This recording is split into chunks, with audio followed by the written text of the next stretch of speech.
Guillermina Lopata, acá en Chacabuco en Red. ¿Cómo estás, Guille? Hola Daniel, bueno, muchas gracias por la invitación. Primero un saludo muy especial a todos los oyentes, a todo Chacabuco y un placer compartir en este día lluvioso, tan sereno, al menos acá en la capital, está así, no sé cómo estará allá. Gracias por la presentación, un placer para mí compartir con ustedes. Guille, esta pregunta le hago a todos los entrevistados, ¿no? Em, ¿Nos enseña algo este momento tan excepcional por lo cual estamos atravesando todos?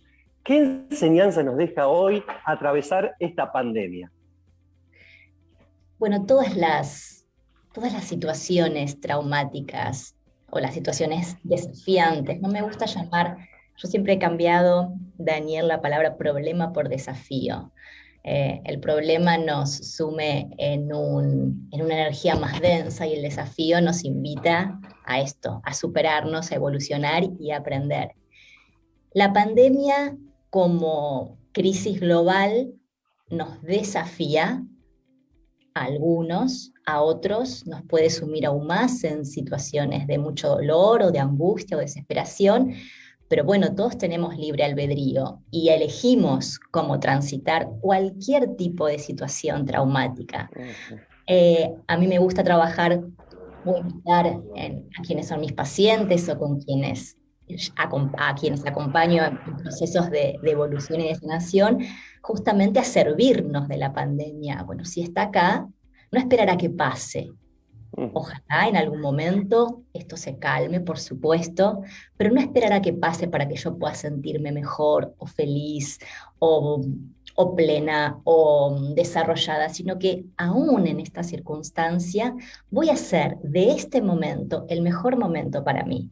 Entonces, claramente, elegir pensarlo de esta manera hace que la pandemia traiga un mensaje o un sentido que, bueno, me desafiará a descubrir cuál será el mensaje o el sentido para mí, en mi estructura, en mi familia, en mi individualidad. Creo que desde este lugar, afrontar cualquier tipo de crisis tiene otro sabor. Gracias, gracias Guillermina.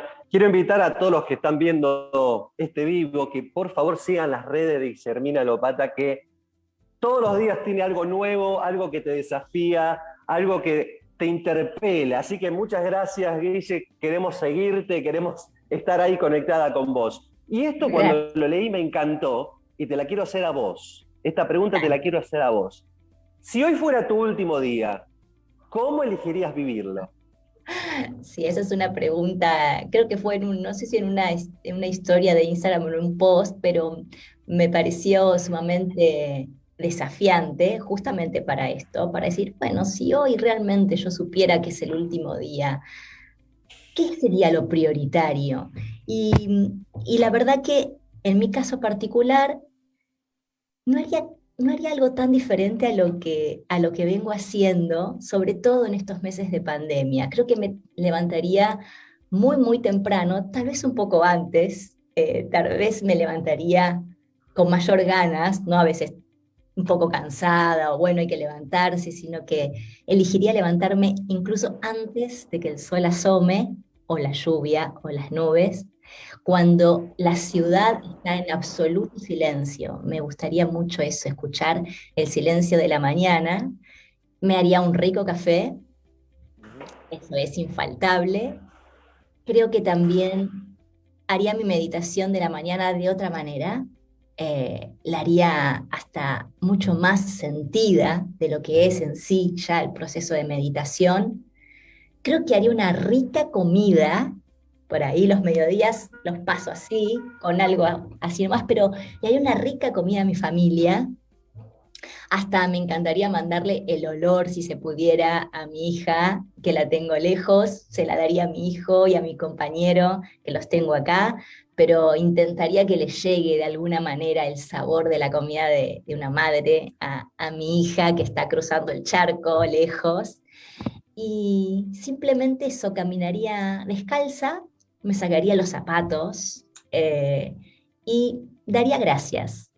en definitiva también me daría las gracias a mí y me diría, bueno, lo hiciste bien, lo hiciste lo mejor que pudiste y ahora empieza una nueva etapa, un nuevo ciclo. Y voy a estar a partir de esa noche, que sería mi última noche, con un lienzo en blanco ya preparada para comenzar el nuevo cuento.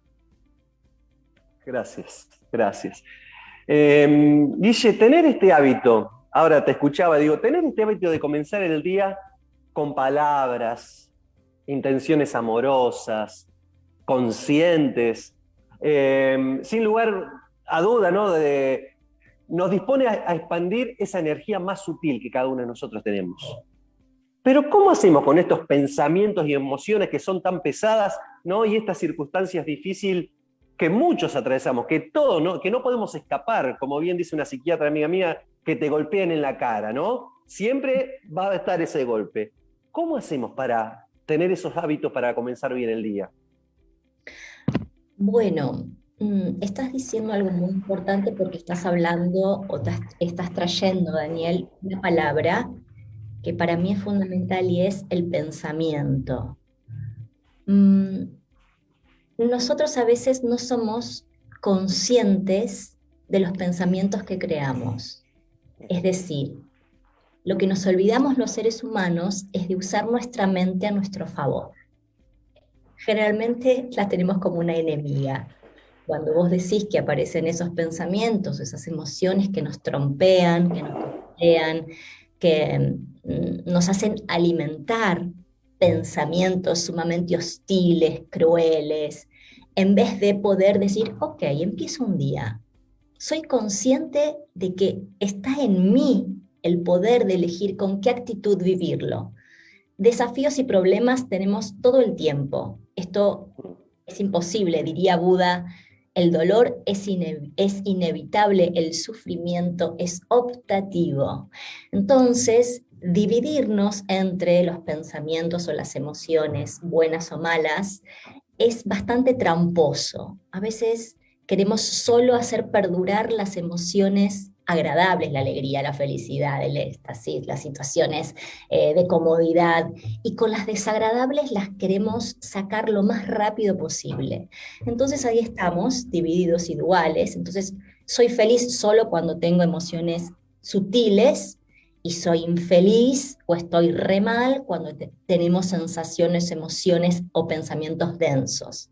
Y yo diría que para salir de esa trampa entre lindo, feo, bueno, malo, alto, bajo, gordo, flaco, pobre, rico, que nos divide y nos hace justamente esto, huir de las malas, entre comillas, y quedarnos en las buenas, lo importante es que podamos descubrir o ser conscientes de que todas las emociones deben jugar a nuestro favor. ¿Por qué?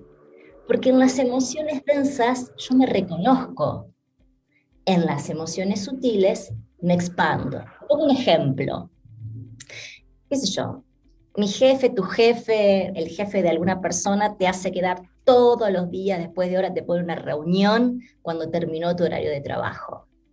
Y vos te enojas con tu jefe, te enojas con la circunstancia. Ese enojo podríamos pensarlo como una emoción pesada. Nadie quiere estar enojado, a nadie le gusta. No vamos a hacer una apología de, ay, qué lindo, estoy enojada. No, me enojo, me siento mal, me duele el estómago, me dan ganas de llorar.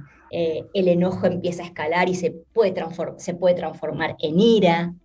Ahora, si yo en vez de querer quitarme ese enojo de encima, me empiezo a hacer preguntas, tal vez el enojo no escalaría. Tal vez si me pregunto, ¿cómo yo estoy respecto a la autoridad y los límites en mi vida?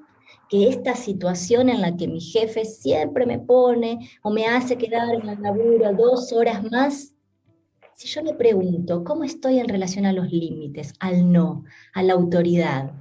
Estaría aprendiendo de ese enojo. Y te puedo asegurar, Daniel, que el enojo, como cualquier otra emoción densa, cuando encuentra sentido, se calma. Porque siempre tiene una razón de ser la emoción. No es gratuita, no debería serlo al menos. Entonces, ya el enojo pasa a ser un desafío. lo que al comienzo era una situación de ira y de desesperación, luego me va a decir, ok, voy a trabajar en mí, entonces la autoridad, el poder de negociación, voy a trabajar en mí la palabra, cómo hablar con una autoridad, cómo hablar con mi jefe, cómo negociar con él. Entonces, ya hay un sentido. Por lo tanto, las emociones deben invitarnos siempre a hacernos preguntas, no a generar respuestas a veces un poco mediocres. Es preferible una buena respuesta antes que una buena pregunta antes que una respuesta mediocre. Y por otro lado, cómo comenzar el día, uno debería también ser consciente, Daniel, en que ni bien abre los ojos, el primer pensamiento hay que poder identificarlo antes de transformarlo. Si yo me despierto y lo primero que digo, qué cansada estoy, no me quiero levantar, ya le estoy diciendo a mi existencia que va a ser un día pesado. En cambio, si yo abro los ojos y, por ejemplo, lo primero que digo es, gracias por una nueva oportunidad, ya le estoy mandando a mi cerebro, a mis células, a mi cuerpo, que va a ser un día de oportunidades. Y que voy también a agradecer lo que sea que tengo que vivir, porque lo que sea que tengo que vivir es algo que en este momento yo debo transitar. Entonces, ahí tenés dos ejemplos de cómo hacer, a veces del día o de las situaciones más densas, una herramienta de aprendizaje. Gracias, gracias, Guille, gracias. Me quedó ahí mientras vos me dabas la devolución. Eh, ¿Por qué? ¿Por qué huimos despavoridos de eso? ¿Por qué queremos patear para adelante de esas experiencias dolorosas? ¿Por qué tenemos esa tendencia a huir, no enfrentar? Bueno, más que por qué, en realidad ahí te cambiaré la pregunta y te diría ¿para qué? Y a los seres humanos nos gusta construir zonas de confort, que en definitiva no tienen nada que ver con el confort, pero sí con lo conocido. El cerebro, nuestro sistema nervioso, nuestro cerebro, ¿cuál es la meta? ¿Cuál es el objetivo del cerebro? El objetivo del cerebro es que vos llegues a la noche vivo. Es decir, que te acuestes, bueno, el cerebro cumplió su función, te mantuvo con vida. Entonces, ¿qué necesita el cerebro? El cerebro necesita que no gastes energía en cosas que pueden llegar a ser amenazantes o nuevas. Entonces vas a ir al supermercado por el mismo camino, vas a hacer las mismas cosas, vas a regodearte en esa rutina o en ese confort que más que confort es esto, es la zona conocida.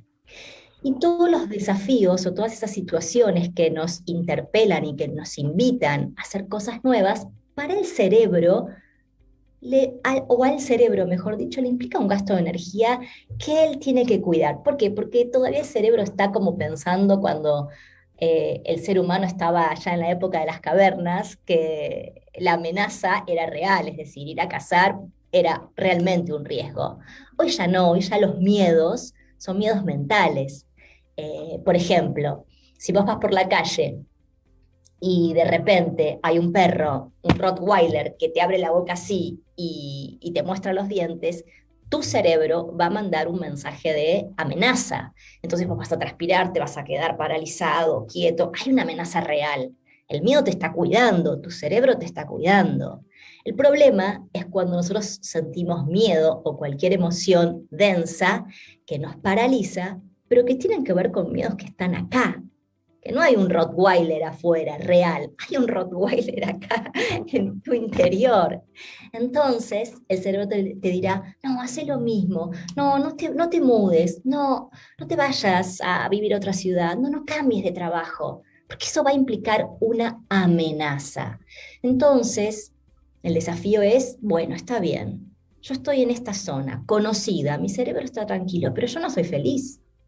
Yo no soy feliz yendo a este trabajo, yo no soy feliz en esta pareja, yo no estoy feliz viviendo en la casa de mis viejos con 50, 45 años, con 35 años, pero es lo conocido. Ahora, tengo que ser consciente de que está en mi construcción, ir un poquito más allá de mi zona de confort y empezar a husmear en la zona de aprendizaje. La zona de aprendizaje es esa que me trae algo nuevo. Y voy a sentir sudoración, voy a sentir que no puedo, que para qué lo estoy haciendo, quién me mandó a hacer esto. Todas esas emociones que el cerebro te manda y te dice, no, no, no me hagas gastar energía, no quiero lo nuevo, quiero lo conocido. Pero en lo nuevo está la posibilidad de sentirte un poco más feliz. Y así vas ampliando tu zona de confort cada vez es mayor, hay mayores posibilidades, mayores desafíos, y también está la zona mágica. Esa palabra, vos sabrás que a mí me encanta, porque la vida para mí sin la magia es una vida desperdiciada, y no es la magia de Harry Potter, aunque no la descarto, pero es la magia del día a día, y es decir, bueno, si yo sueño, por ejemplo, con cantar, ¿qué me lo ha impedido hasta ahora? Y me lo ha impedido el miedo. No quiero que me miren y mira si me dicen que lo hago mal, que no lo sé hacer, si fracaso. Y si sale bien, bueno, esta es la zona mágica, la zona que te trae la posibilidad de que tal vez puede salir bien. Y eso creo que no tiene precio. Por nada del mundo me perdería llegar hasta la zona mágica. Están como locos los que están mirando la entrevista. Gracias por conceptos tan lindos. Nombraste la magia, pero también hay un don, porque ahí cuando te conocí, te conocí a través de un cuento. Y no sé si sos consciente de lo que transmitís o del contexto que armás cuando posteás esos cuentos tan bellos. Decía Anderson que los cuentos se escriben para que los niños se duerman, pero también para que los adultos se despierten. Te tengo que pedir, por favor, el cuento que quieras, pero por favor, sería un buen momento en esta entrevista que nos regales, nos ofrendes un lindo cuento. Bueno, claro, con mucho gusto. Pero antes déjame decirte y contarte a vos y a quienes están acompañándonos que los adultos, por adultos creemos que no nos corresponden los cuentos, que los cuentos son para los niños, ¿no? Para cuando se van a dormir, o libro de cuentos es un buen regalo para un niño, una niña, un niñe. Y creo que a través de los cuentos es una gran herramienta sutil, suave, para pensar. No solo para pensar, sino para sanar. Para mí los cuentos son una herramienta de sanación, entre otras cosas. Y a cada uno lo invita o la invita a identificarse con la historia, con un personaje de la historia. Y esto que vos decís, que me parece fantástico, es esto, nos ayuda también a despertarnos. Y despertarnos a veces empieza eso, con una pregunta, nada más. Un cuento a veces trae una pregunta respecto de la vida que uno está viviendo. ¿Qué vida tengo y qué vida quiero tener? Ya con eso, ya está, hay un camino en marcha. Y si me decís un cuento, bueno, uno un poco cortito, a ver, algunos que ya no me los acuerdo tanto, pero lo tengo acá de ayuda a memoria. Te voy a contar un cuento que para mí es hermoso y que tiene que ver, o que puede ayudar a las personas en este contexto de segunda ola, que viene desafiante también el 2021, y se llama La Paz Perfecta. Y dice así: un sabio convocó a un concurso de pintura al que acudieron muchísimos artistas de todos lados. La temática del concurso era la paz perfecta. Los pintores comenzaron a plasmar lo que ellos entendían por paz a través de hermosos paisajes, atardeceres cálidos sobre montañas altísimas, o bien rayos de sol acariciando las más bellas flores. Sin embargo, uno de los pintores creó un cuadro muy diferente al resto. Su paisaje mostraba un mar enfurecido, nubes amenazantes y un precipicio sobre el que se alzaba un árbol. El supervisor de las obras pensó que se había equivocado de temática y decidió no presentarlo para su evaluación final. El sabio comenzó a mirar cada uno de los cuadros pero no conseguía encontrar la obra perfecta. Y entonces dijo, ¿no se ha presentado nadie más? Bueno, dice el supervisor, solo queda un cuadro, pero no tiene nada que ver con la temática que habíamos pedido. Sea como sea, dijo el sabio, si se ha presentado, tiene derecho a que su obra esté entre todas las obras. Tráiganmelo, por favor, que lo quiero ver. Entonces, llevaron el cuadro del mar embravecido hasta el maestro y después de observarlo, sonrió y dijo, al fin tenemos un ganador. Pero ¿cómo? Este cuadro, dice el supervisor, no representa la paz perfecta, no puede ser. Sí, sí, lo es. Si te fijas sobre el árbol que se asoma al precipicio y bajo la tormenta hay un pequeño pájaro que descansa en su nido, ajeno al viento y al oleaje. Este es sin duda el mejor ejemplo de la paz perfecta. Entonces, con este cuento, Gracias. sin más, es poder hacer nuestro nido en esta tormenta inmensa que estamos transitando los seres humanos y encontrar y crear nuestra paz perfecta. Gracias, Guille. Muchas gracias. La estamos disfrutando mucho la entrevista. Muchas gracias por aceptar y estar del otro lado. Eh, Guille, hicimos una investigación de tus redes sociales, todo lo que posteaste, y posteaste sobre este libro que Ah, decís sí. que hace un año ya que lo leíste en plena pandemia, que lo estás leyendo para resignificar, ¿no? Resignar todo lo que pasó en el 2020.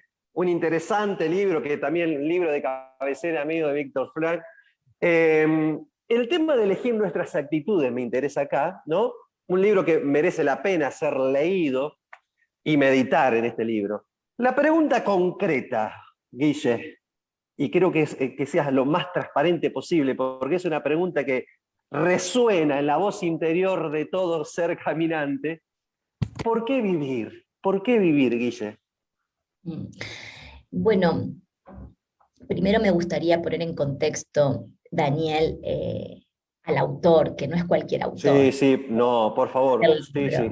Y me permitís para que por ahí la gente pueda entender y tal vez se entusiasme con la lectura. Es un libro en el que hay que tener agallas para leerlo. Viktor Frankl es un médico austríaco que pasó un tiempo de su vida como prisionero en los campos de concentración del Holocausto, allá por la Segunda Guerra Mundial, y vivió como prisionero y contó y narró, contó cómo vive un ser humano cuando es deshumanizado.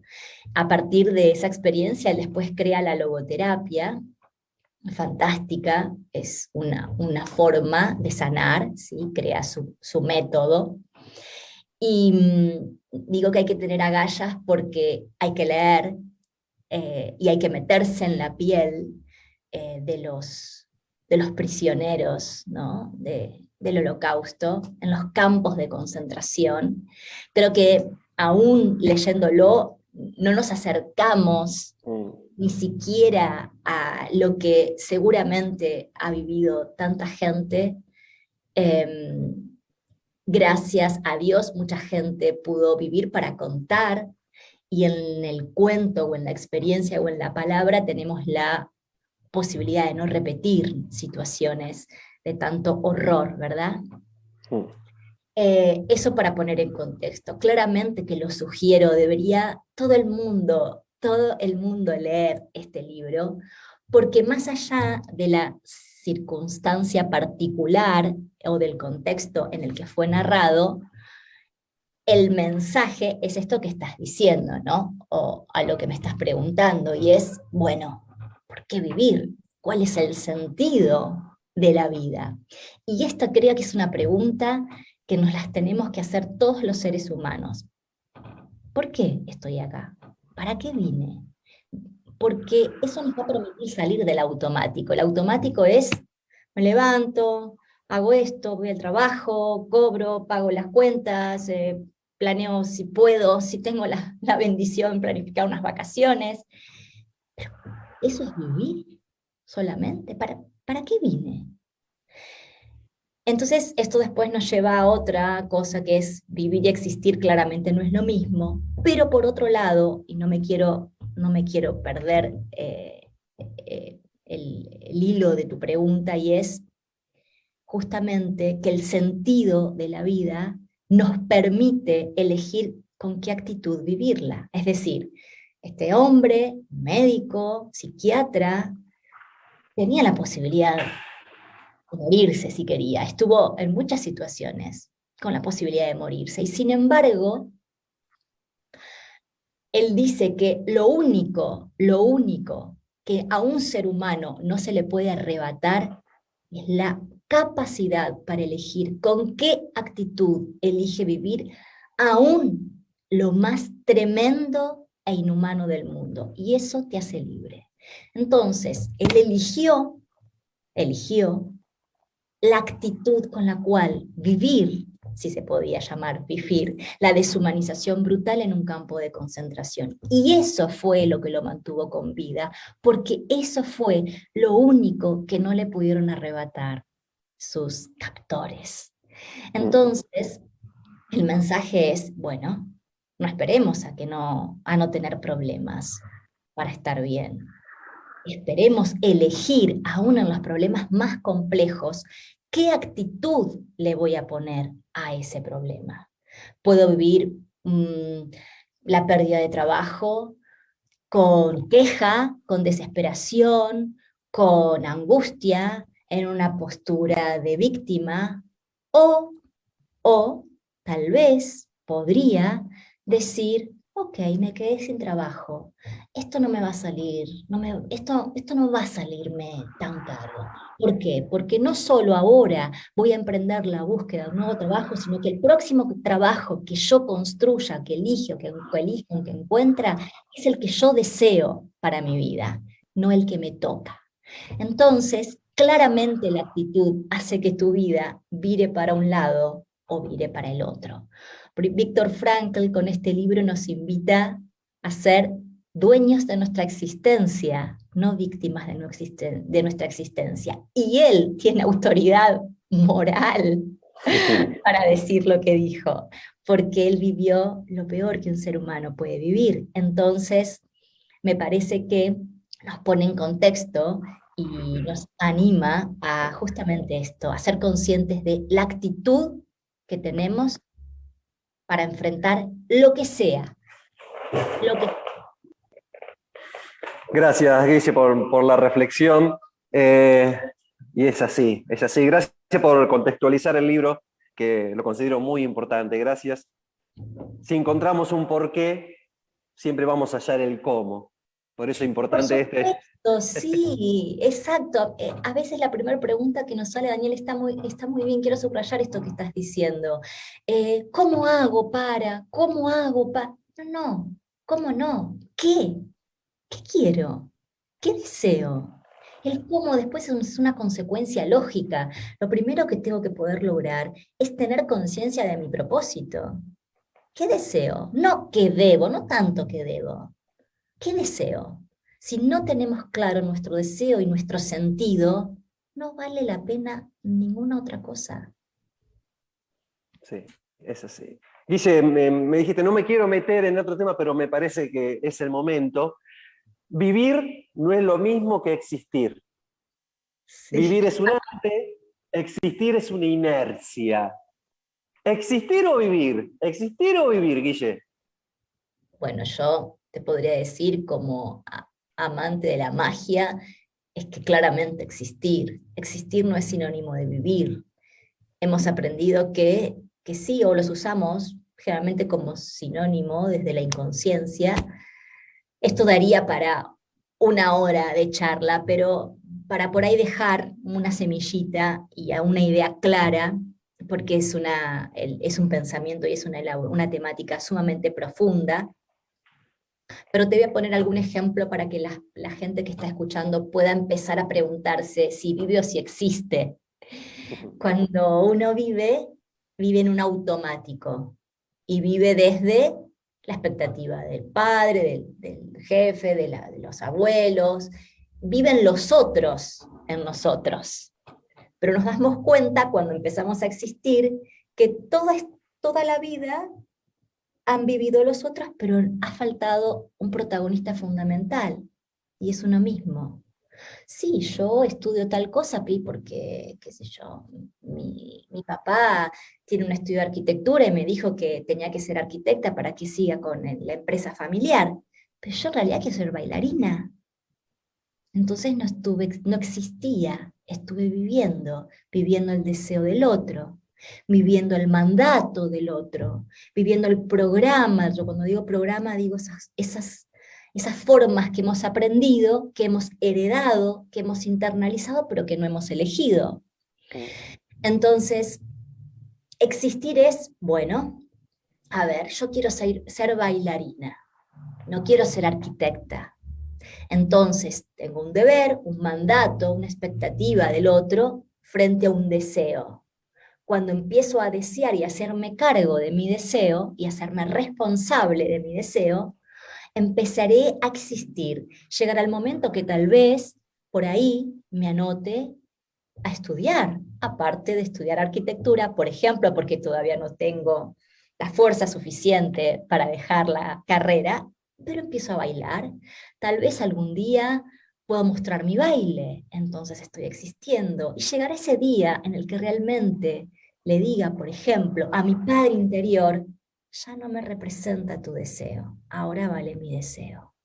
Llegará ese día, tal vez, que le pueda decir a mi padre biológico, papá, gracias, pero ese es tu deseo. Yo soy bailarina. Soy bailarina. Agradezco, te honro, te agradezco porque gracias a lo que vos me pediste o me indicaste, pude descubrir mi propio y mi verdadero deseo. Ahí existo. De la otra manera, vivo. Es así, tremendo, tremendo. La cabeza es una ensalada de fruta con helado y todo. Gracias, Guille. Guille, el mejor marketing, la mejor publicidad de uno es el boca en boca, ¿no? A mí, yo te conocí por el boca en boca. Me gustaría que, porque se nos fue la media hora, ¿eh? Se nos fue una media hora, que nos diga dónde te podemos encontrar y si te encontramos, ¿con qué tipo de terapia nos vamos a encontrar? Porque vos mezclas magia, cuento. ¿Con qué nos encontramos detrás de Guille Lopat? Bueno, gracias por nuevamente, por si se llega a cortarme. Quiero agradecer antes este espacio, darte un fuerte abrazo a la distancia a vos y a todos los habitantes de Chacabuco que no conozco, pero tal vez en algún momento podré visitar. Y quienes lleguen a mis espacios van a encontrarse con claramente una psicóloga que no es tradicional. Si bien uso la palabra, pero hace ya bastante tiempo he alquimizado. La alquimia es una integración, ¿sí?, de mis saberes tradicionales, los que aprendí en la facultad, digamos, en la facultad tradicional, pero en un momento determinado de mi vida sentí que tenía un llamado distinto, que había algo que no tenía, y fue así que encontré, que descubrí los saberes ancestrales, esos que no son tradicionales, que no se estudian en la universidad, pero que tienen un valor impresionante. Y entonces ahí descubrí la magia, los rituales, los despachos, los símbolos. Entonces uní la palabra y lo simbólico, la palabra y la magia en un nuevo proceso de sanación que hace maravillas, porque claramente primero lo hice en mí y después lo empecé a compartir con mis pacientes. Y es un proceso en donde a través de lo simbólico, hacemos proceso. Porque yo puedo estudiar o hablar sobre cómo estirarme en paracaídas, pero realmente voy a saber qué se siente tirarse en paracaídas cuando me tire en paracaídas. El proceso, la experiencia, la manifestación es lo que hacemos desde la magia. lo hacemos carne. Y es bellísimo para quien le interese, obviamente, este tipo, le sea afín, este tipo de procesos. Bueno, me pueden encontrar, por supuesto, en Instagram, en guilopata.psi, que ahora me tomé unas vacaciones de las redes, porque es necesario también para oxigenar y para volver con cosas nuevas. Estoy haciendo podcast para que la gente mientras va caminando y demás, o va al trabajo, en colectivo, en el auto, pueda escuchar cuentos para sanar. Y bueno, ahí me encuentran, ahí me encuentran. Guille, muchas gracias por tu generosidad, por tu amabilidad. Te voy a contactar nuevamente en algún momento de este año porque me quedaron muchas preguntas. Me encanta cómo haces esa devolución con temas tan importantes, lo haces tan claro para el que está escuchando. Te dejo con todos los que están viendo hoy esta entrevista. Si tenés ganas, si querés, con esos pequeños rituales y nos despedimos. Guille, te abrazo fuerte y gracias por estar del otro lado. Gracias, un abrazo inmenso a todos. Gracias por el espacio nuevamente y los invito en este 2021 con una simple palabra o una simple frase. Dejemos la queja, dejemos la víctima en nosotros e integremos al guerrero y a la guerrera, que no solo hace frente a lo que llega, sino que se dispone a ir mucho más allá. Un abrazo. Guillermina Lopata en Chacabuco en Red, muchas gracias. Gracias.